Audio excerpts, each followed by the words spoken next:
एक बार क्या हुआ, एक गांव में एक व्यक्ति बड़ा बीमार था क्योंकि उसे टीबी था। बीमारी ज्यादा बढ़ने की वजह से वो अपने गांव के ही वैद्य के घर पे पहुंचा।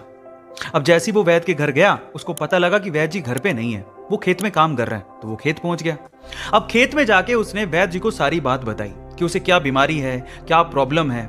वैद्य जी ने सारी बीमारी जानने के बाद उसे दवाई लिख के देने की कोशिश करी, लेकिन खेत में ना पेपर था ना पेन। तो उन्होंने पास में ही रखी एक लाल ईंट को उठाया और उसके पास में कोयला पड़ा था, तो कोयले को उठा के और लाल ईंट को उठा के उस कोयले से लाल ईंट पे कुछ लिखा। उस व्यक्ति को देते हुए कहा कि ये ले लेना और इसे रोज पानी में घोल घोल के पीना।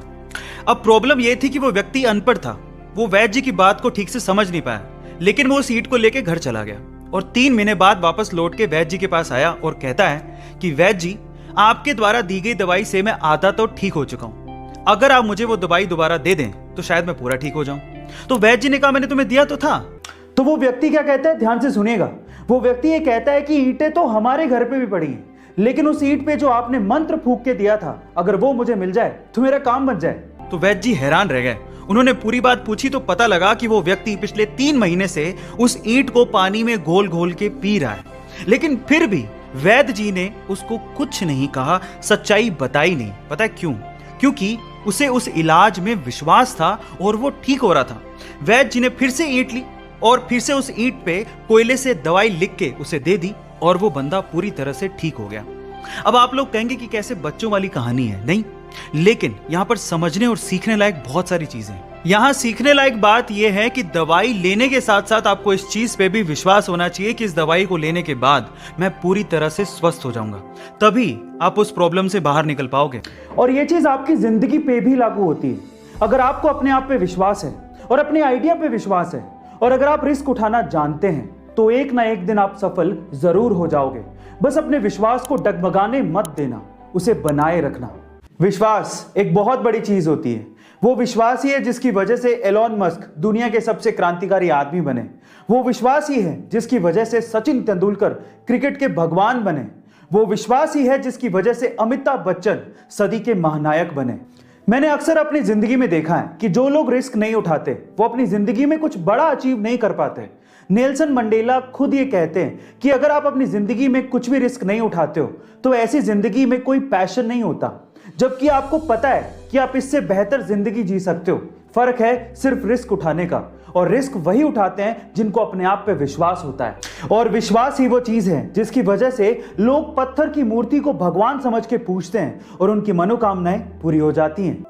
अब विश्वास आपकी जिंदगी में कैसे परिवर्तन ला सकता है, इसको हॉट कॉफी की गलती उन्हें $6 लाख यानी कि लगभग आज के समय के हिसाब से 4 करोड़ रुपए की पड़ गई। कभी कभार कंपनीज की छोटी सी गलती जिनका उन्हें अंदाजा भी नहीं होता वो उन्हें बहुत ज्यादा महंगी पड़ जाती। ऐसी एक छोटी सी गलती मैकडोनल्ड को 1992 में काफी महंगी पड़ गई थी। उनकी एक छोटी सी हॉट कॉफी की गलती उन्हें $6 लाख यानी कि लगभग आज के समय के हिसाब से 4 करोड़ रुपए की पड़ गई थी। क्या थी वो गलती और उसके बाद मैकडोनल्ड ने अपने प्रोडक्ट में क्या सुधार किया, चलिए जानते। अब हुआ कुछ यूं कि 79 ईयर ओल्ड स्टेला लेबेक नामक एक विडो एक कार में पैसेंजर सीट पर बैठी थी और उनके हाथ में मैकडोनल्ड की एक हॉट कॉफी थी और वो कॉफी गलती से उनके शरीर पर गिर गई। वो कॉफी सिर्फ नॉर्मली हॉट नहीं थी, वो कॉफी 88 डिग्री सेल्सियस तक हॉट थी, जिसकी वजह से स्टेला का नीचे का आधा शरीर पूरी तरीके से जल गया था और वो मर भी सकती थी। उसके बाद स्टेला को तुरंत अस्पताल पहुंचाया गया और वहां पर उनका ट्रीटमेंट हुआ जिसमें लगभग $20,000 लग गए। अब क्योंकि ये सब मैकडोनल्ड की हद से ज्यादा गर्म कॉफी की वजह से हुआ था और इसी वजह से वो इंजर्ड हुई थी, तो वो मुआवजा मांगने के लिए मैकडोनल्ड के पास पहुंची। स्टेला ने मैकडी वालों को उन्हीं की कॉफी का टेम्परेचर चेक करने को कहा। फिर उसके बाद उन्होंने अपने साथ हुई आप बीती को बताया। उन्होंने बताया कि किस तरह से इतनी हॉट कॉफी उनके शरीर पर गिर गई थी जिसका टेम्परेचर 88 डिग्री सेल्सियस था। उन्होंने ये भी बताया कि उनकी जान तक जा सकती थी। फिर उसके बाद उन्होंने बताया कि टोटल मेडिकल ट्रीटमेंट में $20,000 का खर्चा आया है जो कि मैकडी वालों को देना होगा। इस कंपनसेशन की उन्होंने मांग की, लेकिन मैकडी वालों ने सिर्फ $800 देने की पेशकश की। गाइस, $20,000 का खर्चा आया और मैकडी वाले सिर्फ $800 दे रहे थे। इस बात पे स्टेला मैकडी वालों के खिलाफ कोर्ट चली गई और मुकदमा कर दिया। जब स्टेला ने मैकडी के खिलाफ ये केस किया तो और भी लोग सामने आए। स्टेला के वकील ने ऐसे 700 से ज्यादा गवाह बुला लिए जिन्होंने मैकडी की कॉफी से जलने की शिकायत दर्ज करवाई थी।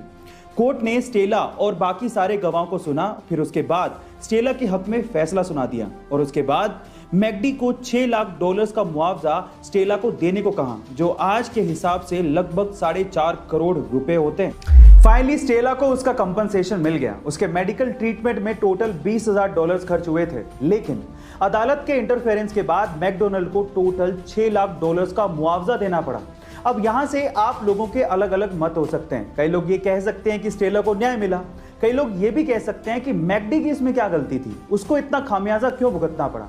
देखिए, आपका जो भी मत हो, लेकिन यहां पर अदालत ने ऐसा फैसला क्यों सुनाया, उस फैक्ट को जरा जान लेते हैं। देखिए, कोर्ट के इस फैसले के बाद ऐसा नहीं है कि हॉट कॉफी हॉट नहीं बिकेगी या फिर इस टेम्परेचर पर नहीं बेची जाएगी। कॉफी तो हॉट है, वो इसी टेम्परेचर पर सर्व होगी, नहीं तो मजा कैसे आएगा, लोग उसे खरीदेंगे क्यों, ठंडी कॉफी कौन पिएगा। तो फिर सवाल ये उठता है कि निष्कर्ष क्या निकला, मैकडी को इतना मुआवजा आखिर देना क्यों पड़ा। तो ध्यान से सुनिएगा। कोर्ट का ये कहना था कि अगली बार अगर मैकडी किसी को हॉट कॉफी बेचता है तो उसे प्रोडक्ट की लायबिलिटीज को समझाना होगा, उसे हॉट कॉफी के प्रिकॉशंस को बताना होगा, उसे ये बताना होगा कि कॉफी हॉट है और ये आपको हार्म कर सकती है, इसीलिए बी केयरफुल। और इस कोर्ट के फैसले के बाद मैकडी अपने हॉट कॉफी के कप के नीचे प्रिकॉशंस लिखता है और ये बताता है कि कॉफी बहुत ज्यादा हॉट है, सो बी केयरफुल। गाइस, अगली बार जब आप मैकडी के या फिर किसी और कंपनी के हॉट कॉफी को खरीदें तो आप कप के नीचे जरूर देखिएगा, वहां पर प्रिकॉशंस जरूर लिखे होते हैं। अब तो आपको समझ में आ गया होगा कि कोर्ट ने ऐसा फैसला क्यों सुनाया।